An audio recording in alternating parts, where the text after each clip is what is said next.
That was a great live, a lot of fun. Now let's see how many people took advantage of the gang sheet. All right, we're gonna see, I'm refreshing the screen to see how many orders we got. All right, there they are. Look at that, we got 16 new orders. So I'm going to download them, put them on a memory stick, and then take them to the DTF so we can print them. Let's go. It's always interesting to see what people have, what people are printing, you know? Let's create a new folder and paste them. All right, while this thing's a copy, we're gonna go downstairs, get the DTF ready, and let's go. Man, for all those other DTF companies out there, they not like us, they not like us, they not like us, they not like us. Excellent. Perfect. Now we open Vivid Rip, and we're going to add the files one by one and just rip them. Now this is how big the graphic is on the screen, and all I need to do is just center it. It's already at the height. All I need to do is center it. We're gonna right click and we're gonna print the file. And that's the rip. I'm gonna place it in the same folder that it was before. And there we go. So once it rips, you see the line on the bottom, it's gonna show you the activity. We're gonna just keep doing a couple. Once we have a few of them done, we're gonna send them to the printer, and while they're printing, we'll just finish the rest. We're just gonna do one or two first. We're gonna rip a couple of them, send them to the printer, and while those are printing, then I'll rip the rest. There's no sense in ripping everything and then sending it to the printer, because by the time you rip everything, you could have printed maybe 2 or 3 sheets already. So this is a bit more efficient way of doing it. All right, while we're waiting for this one to rip, I am going to go into the Host and Soft and do one strong head clean, just to make sure that it's nice and ready for printing, and I'll do one nozzle check. So I could be doing all of this while we're ripping the first one, and then once it's done, it's just gonna be a train, just keep going, going, going. I've got my powder is already full, the paper is ready, the oven is at temperature, I've got all my settings ready. So I've got my dusting on 1, shaking on 5, and my belt on 1. The belt is going forward, it's on automatic. Everything is great, the cooling fan is on. It's all ready to go, perfect. There we go, it's cleaning the head. As soon as it's done cleaning, I'm going to advance the paper just a little bit and do one more nozzle check to make sure it's perfect. This is part of the routine that you do every morning before you start a run. And then once it starts, between every single sheet, it's actually gonna pause and do a head clean on its own and then run the next sheet.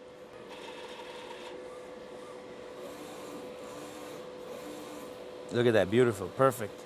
You can see all the colors, the yellow, cyan, magenta, black, the white is perfect, we're good to go. So this person could have taken this and shifted them over and made them all horizontal and fit maybe 6 of them on one sheet. So this is a good example of when you have to try to maximize the gang sheet. They could have, see if 2 of them fit this way, you could have had 2, 2, and 2, and had 6 altogether. So there's a little bit of wasted space and they're so far apart that you know, you could have made a little bit more, but that's okay. That's why we're here. We're here for learning, right? So this is a great example of, you know, it's a nice design, but you could have fit a lot more on that gang sheet. They could have put 1 more here. I'm not sure why they didn't. The gang sheet builder allows you to crop, and it will allow you to overlap images. So if you have a lot of space in between, it does allow you to overlap that blank space, and it will warn you, but as long as you know that there's nothing there, it's okay. This is the file, and we can just start printing it right now. While this is printing, I'm gonna go back to Vivid Rip and start my, the next one. This is perfect, it's all nice and full. We just have to center it, nothing to do, right click and print the file, and save. So now it's just a matter of rinsing and repeating.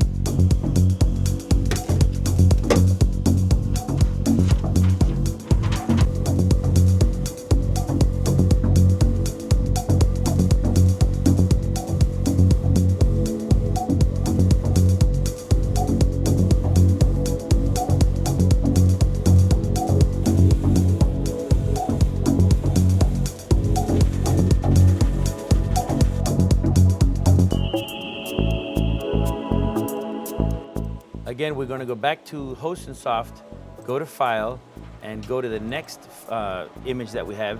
And notice they're all waiting, they're all on queue, waiting to get printed. This one doesn't say, so here it says print ready. This one says task ready. We just right click, You right click on it, hit print ready, it's gonna say print ready.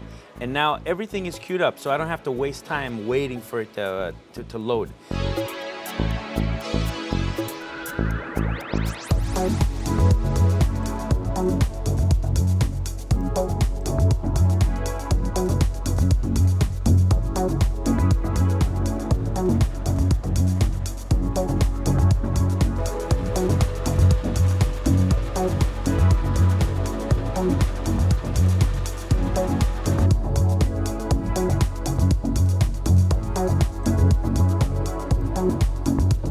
Here's a great example of when you want to remove the background from an image. I'm not sure if Miss Mixandra wanted to have all this white, because I can't imagine her trying to cut all this out and making it work. Now on this Indiana image, I could see them putting these little stickers on tote bags or something like that. So for this one, I'm not too worried about it. But for this one in particular, I don't think they want the background. So in Vivid Rip, all we have to do is select the image, which it's selected, go to Tools, hit Knockout Color, and with the little, what is that called, the little dropper, I'm gonna click on the white background and it's gonna remove all the white. Now, hopefully, I think she's gonna put these on a white shirt because the white will then let you see all the accents and let them show through. So I believe this is what she wants. I will make the exception. Hopefully I'm not wrong. But now that we have the white removed, I can then rip it. And I think this is a much more acceptable image than what I had before.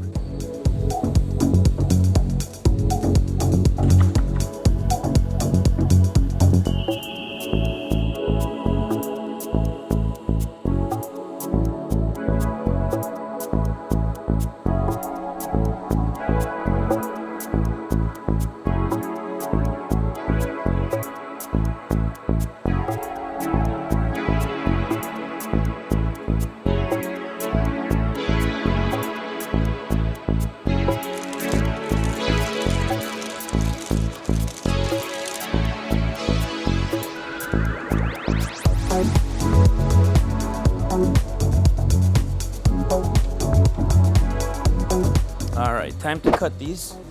Let's go. Now it's time to cut them, and we're gonna know where each of them starts because we have the name of the order, so that's a good thing. So on the gang sheet builder, it kind of tells you the name. So that's one way to go by. So we're just gonna slice it real easy. Don't do this, just kind of slice it across. It's way faster. And I'm just gonna slice it across. I'm giving myself a little bit of allowance. Now, when you're making your gang sheet, it's also important, I do tell you guys to maximize your sheets, but don't cram too many, or like this one, it has a lot of images, but when you cut it out, you are gonna be able to hold it because you wanna have enough material to grab the corner of it when you're peeling it off. So if you're stacking your images too tight, you might not have enough corner to lift up when you're trying to peel it off of your shirt. And so by you trying to get it so close, you may cause a little error. So when you do, like these are perfect, there's gonna be just a little bit of material left that you can grab onto, so that's about an inch spacing. That's all you need. You don't need too much. But this person only ordered one of these little images, but I made him a whole gang sheet, you know? We had to maximize that 2-foot roll. So here's a good one. They might have been able to add one more row. Had they just moved it a little bit closer this way, they could have gotten one more row. And had they kept the same distance, they would have still been able to peel it off. But otherwise, this is a good gang sheet. So it's like we're grading the gang sheets as we do them. This is another good one. You have enough space to grab the edges. And this is great. If you don't have your own machine, you can always just have us print them for you. And that's it. So this person here, they have their own logos. Now we're just gonna roll them up and put them in the tube, and that's it. And one thing, I like to leave the name on top so that when the order is closed, I know who it belongs to. So if you see here, there's the name of the order. You got the order number, everything else, it's right there. So now I can just put a piece of tape on it and send it away. So I always know what the order is. I don't have to unravel it. And when you roll the tube, you wanna roll it with the film or with the print inside so that in case it rubs against something, it doesn't come off.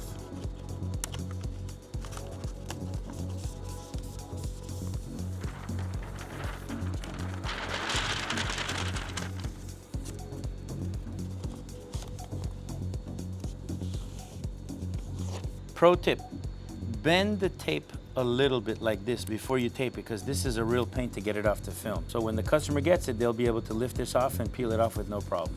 That's it, last one.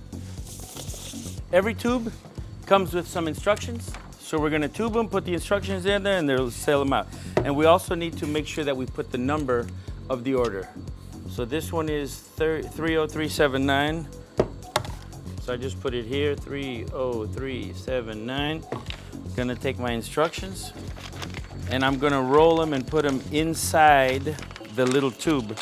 Because if I were to roll this and just stick it inside the tube, it's gonna unravel and stay stuck on the outside. And when the customer gets it, they're not gonna see it in there. So I have to make sure that I roll this up nice and tight and that I actually put it inside here. Like that, see? Because if it unravels, it's gonna stick to the wall and they're gonna have a hard time getting it out. So the order's on the outside. I can close my tube, ready for shipping.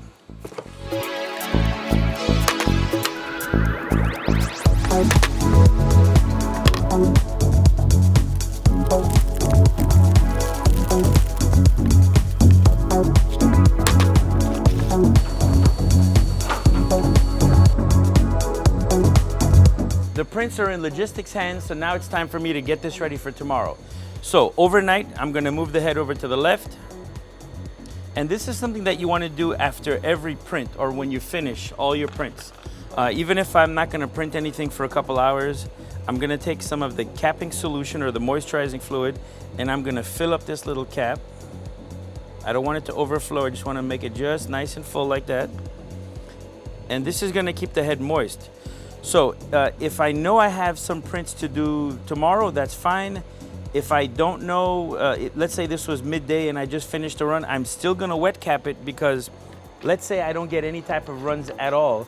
So I could leave it like this knowing that it's gonna be safe and it's not gonna get dry. So now I hit enter, the head's gonna come back, and this little table is gonna go right up and protect it. So now I can go to my desk, leave, go home, and I know that the machine's gonna work well tomorrow. So that's it, guys. Make sure you like, share, subscribe, and hit the notification bell so you know when we're coming out with the great content. And as always, leave any comments you want below. Let me know how I did, all right? Or if you have any ideas for next episode. We'll see you on the next one.